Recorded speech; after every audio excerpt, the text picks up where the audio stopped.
प्रिय दोस्तों, क्या आप स्वयं के बारे में सोचते हैं? शायद आप सोच रहे हों कि यह तो बहुत आसान काम है। आखिर हम सभी अपने बारे में सोचते हैं, है ना? थोड़ा ठहरें। यहाँ सोचने से मेरा तात्पर्य आपके सबसे महान गुण को खोजने से है। क्या आप जानते हैं आपकी सबसे बड़ी संपत्ति अर्थात आपका सबसे महान गुण क्या है? हाँ मित्रों, आपका सबसे प्रमुख गुण ही आपकी सबसे बड़ी दौलत है।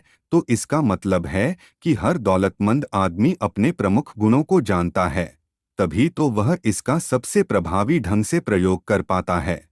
और इसका यह भी मतलब है कि हर सफल और धनवान आदमी स्वयं को सबसे ज्यादा समय देता है। और आप चार्ल्स श्वाब से उनकी सफलता का रहस्य पूछने पर उन्होंने स्वीकार की उनकी सबसे बड़ी संपत्ति लोगों को मोटिवेट करने की उनकी अद्भुत क्षमता है। यहाँ आश्चर्य की बात यह है कि उन्होंने यह नहीं कहा कि वे स्टील को सबसे अच्छे तरीके से बनाना जानते हैं। शायद वे जानते थे कि स्टील बनाना उतना महत्वपूर्ण नहीं है जितना लोगों को मोटिवेट करना, और यही कारण था कि चार्ल्स श्वाब 20वीं शताब्दी में सबसे अधिक वेतन पाने वाले एंड्रयू कार्नेगी की कंपनी के प्रेसिडेंट थे। अब आप समझ गए होंगे कि महत्वपूर्ण क्या है। हाँ बिल्कुल, आप सही सोच रहे हैं। स्वयं के बारे में सोचना है ना। यहाँ पर मैं गुणों के बारे में सोचने के लिए कह रहा हूँ। हो सकता है आप सोच रहे हों कि हमें गुणों के साथ दोषों के बारे में भी सोचना चाहिए। हाँ, यह उचित भी लगता है। और जैसा कि एक किताब का टाइटल भी है, आखिर छात्र असफल क्यों होते हैं, जिसमें स्टूडेंट्स की कमियों और दोषों को रेखांकित किया गया है। लेकिन मैं यहाँ स्पष्ट कर देना चाहता हूँ कि स्वयं के दोषों के बारे में सोचना बिल्कुल बकवास है। हाँ, आप सही सुन रहे हैं, बिल्कुल बकवास। यह इतना महत्वपूर्ण है कि मैं अपनी बात को दोहरा रहा हूँ। हमें कभी भी अपने दोषों के बारे में नहीं सोचना चाहिए। मैं इस बात पर इतना जोर क्यों दे रहा हूँ? इसके दो कारण हैं। यह एक तथ्य है कि संपूर्ण ब्रह्मांड में हम जिस चीज पर ध्यान केंद्रित करते हैं, उस चीज में आश्चर्यजनक रूप से वृद्धि होती है। वे चाहे आपके दोष हों या गुण, इस बात से फर्क नहीं पड़ता।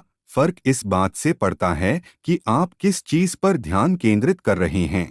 इसलिए आप सावधान रहिए कि आप क्या देखते हैं, क्या पढ़ते हैं और क्या सुनते हैं, क्योंकि आप हर पल हर क्षण वही बन रहे हैं जिस बारे में आप सोचते हैं।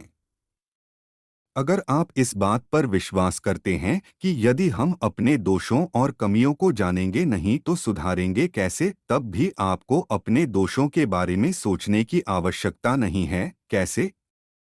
आप यह काम अपने परिवार, कुछ दोस्तों और समाज पर छोड़कर निश्चिंत हो सकते हैं।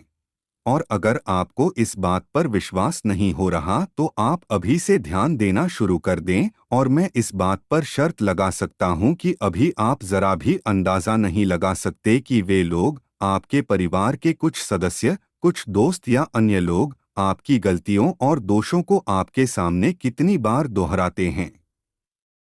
हो सकता उनमें से कुछ लोग सचमुच आपकी कमियों को सुधारना चाहते हों, पर अनजाने में ही सही वे आपकी कमियों और दोषों को लगातार बढ़ा रहे हैं। यहाँ पर आप सावधान हो सकते हैं कि आप ऐसे लोगों के संपर्क में नहीं रहेंगे जो निरंतर आपकी गलतियों को बताते हों।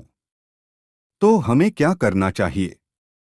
प्रिय मित्रों, अगर आप अपने प्रमुख गुणों और उनके विकास को लेकर गंभीर हैं, तो तेजी से चिल्लाकर कहें, हाँ मैं गंभीर हूँ।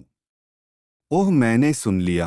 तो शुरू करते हैं। सबसे पहले आप एक सफेद कागज लें और उस कागज के बीच में लिखें, मेरे प्रमुख गुण, माय स्पेशल क्वालिटीज, और इसके चारों ओर एक गोला खींच दें, कुछ इस प्रकार। फिर इस गोले के दाएं बाएं शाखाएं निकलते हुए अपने प्रमुख गुणों को लिखें। मैंने अपने प्रमुख गुणों को इस प्रकार लिखा है। इस प्रक्रिया को माइंड मैपिंग कहते हैं। इसे टोनी बुजन ने लोकप्रिय बनाया है। इसके द्वारा आप अपने लक्ष्य को प्राप्त करने के लिए अपने मस्तिष्क के दोनों हिस्सों का प्रयोग करते हैं। और आप ऊपर बने चित्र को जितना देखेंगे और पढ़ेंगे, उसमें लिखे गुण आपके अंदर समाहित हो जाएंगे। और यह एक लाइफ चेंजिंग प्रक्रिया है जिसकी सहायता से आप कठिन से कठिन लक्ष्य को प्राप्त कर सकते हैं। और आपका लक्ष्य क्या है? अपने प्रमुख गुणों को पहचानना और उनका विकास करना। अगर आपको मेरा वीडियो अच्छा लगा हो तो मेरी चैनल को सब्सक्राइब करना।